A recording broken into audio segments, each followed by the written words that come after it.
It looks like the White House wants to make a diplomatic push for Saudi Arabia and Israel to sign a peace deal in the coming months before the presidential election campaign begins to consume President Biden's agenda. This is according to a report from the Israeli Walla News. So what would a normalization deal actually look like? Well, it would likely include an upgrade in U.S.-Saudi relations and a package of tangible deliverables from the U.S. government, which could be unpopular among Democrats because of the kingdom's seedy human rights record, but a deal could be a historic breakthrough in Middle East peace, leading even more Arab nations to normalize ties with Israel.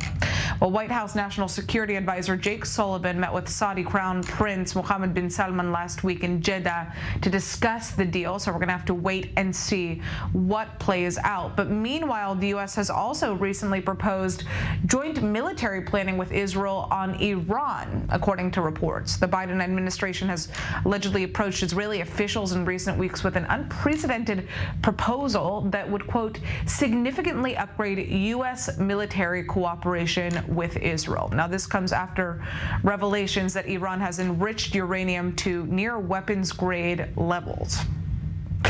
Well, joining us now to break this down with the details on this potential cooperation is our defense correspondent, Jonathan Regev.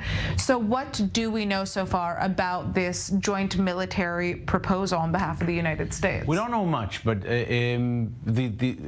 on paper it sounds great. I mean, Israel, let's face it, Israel may be a strong Middle Eastern power. All that is true. The United States is a superpower, and when you have a joint cooperation agreement when it comes to Iran with the United States, you're supposed to be in a better position. This is on paper. But many Israeli officials are reluctant to join. Why so? They're saying that when you're tied in a joint cooperation, you're not independent anymore. Say you want to strike, and the United States says we do not want to strike. What do?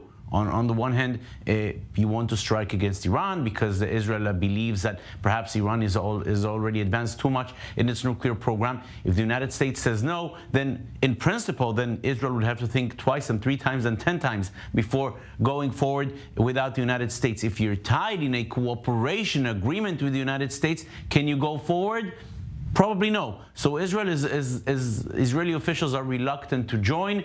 Having said all that, Israel would be in a very problematic place if it wants to push forward with that American agreement, not to say, and that would be the least, even more so American assistance. So pushing forward with that the United States with an agreement or not is something that I'm not sure Israel is able to do. So we know that Iran has made significant steps in enriching uranium, but is that the main issue that is on the mind of the United States right now? Why are we now seeing this joint proposal? We do know it's the main issue in Israel's head, when it comes to Israel. When it comes to the United States, the answer would probably be no. This is worrying for the U.S., absolutely. Is it more worrying than Russia? Probably no. Is it more worrying than the Chinese developments in the China Sea? Probably no. So for Israel, this is the #1 priority. For the United States, it's probably a top 5 priority, but not the #1.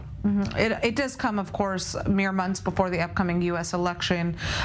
So, you know, I guess my question is, what could the U.S. stand to gain from increased military cooperation with Israel right now, and specifically Biden in his campaign? Maybe controlling the Israeli aspirations. Maybe that's what the United States is looking for. By President Biden we're in mid-2023, meaning in about 6 months or so, election season will begin in the United States early 2024. So the U.S. perhaps wants to make sure that Israel does not get into an adventure which could complicate the United States also. Doing that, going into an election season, probably that is something that the U.S. administration is reluctant to do, does not want to do. President Biden knows very well that a war with Iran is not what will win his second term. Economy, internal issues, those are more burning issues for the Biden administration. All right, well, you know, obviously leading up to this campaign where it seems like Trump is a front runner here, he has quite the kind of storied history in terms of moving forward peace relations, the Abraham Accords between Israel and other Arab nations. So, you know, there's probably some interest on behalf of Biden to make a move, show that he has power in this region. But thank you, Jonathan, for joining us.